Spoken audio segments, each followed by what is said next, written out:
چاہ بہار سے دستبرداری، بھارت کی ایران کے ساتھ تعلقات کی اصلیت سامنے آ گئی۔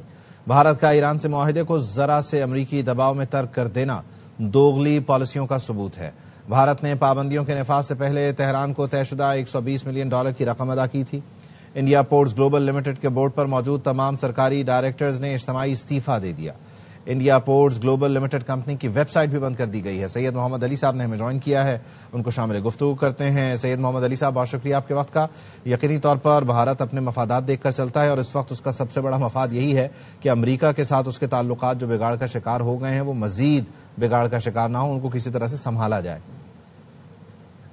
بہت شکریہ جی۔ دیکھیں، یہ تو ایک پہلو ہے کہ وہ امریکہ کی خوشنودی کے لیے ایران سے جو ہے تعلقات کو ڈاؤن گریڈ کر رہا ہے، لیکن اس سے زیادہ سنجیدہ اور تشویشناک بات ہے وہ یہ ہے کہ ہمیشہ سے پاکستان کے مغربی ہمسایوں کو بھارت نے استعمال کرنے کی کوشش کی ہے پاکستان کو غیر مستحکم کرنے کے لیے۔ اور دوسری بات یہ کہ وہ چاہے افغانستان ہو یا ایران ہو، ان کی کوئی ترقی اور خوشحالی میں کوئی مخلص نہیں رہا ہے۔ اور اس کا سب سے بڑا ثبوت میں آپ کو یاد کرانا چاہوں گا، جو پچھلے سال اسرائیل اور ایران کی بھی جنگ ہوئی، اس میں بھارت، اس کی اسٹیبلشمنٹ، اس کے میڈیا، ان کے مفسرین نے کھل کر اسرائیل کا ساتھ دیا۔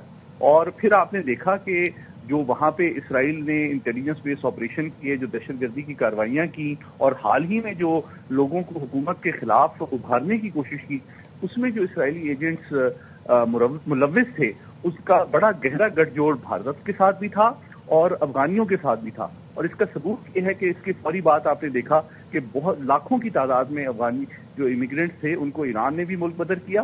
اور میں سمجھتا ہوں کہ اب ہمارے جو ایرانی بھائی ہیں ان کی بھی جو ہے آنکھیں کھلیں گی اور وہ بھارت کی اصلیت جانچیں گے کہ یہ کس طرح سے اسرائیلی ایجنٹس اور ان کے ایجنڈے کو آگے بڑھانے کے لیے ان انویسٹمنٹس کا کور استعمال کرتے ہیں، تاکہ وہ ان کے اوپر نظر بھی رکھیں اور ان کی جو منفی کارروائیاں ہیں ان سے اپنے قومی سلامتی کو بھی بچا سکیں۔ بہت شکریہ سید محمد علی صاحب، تھینک یو۔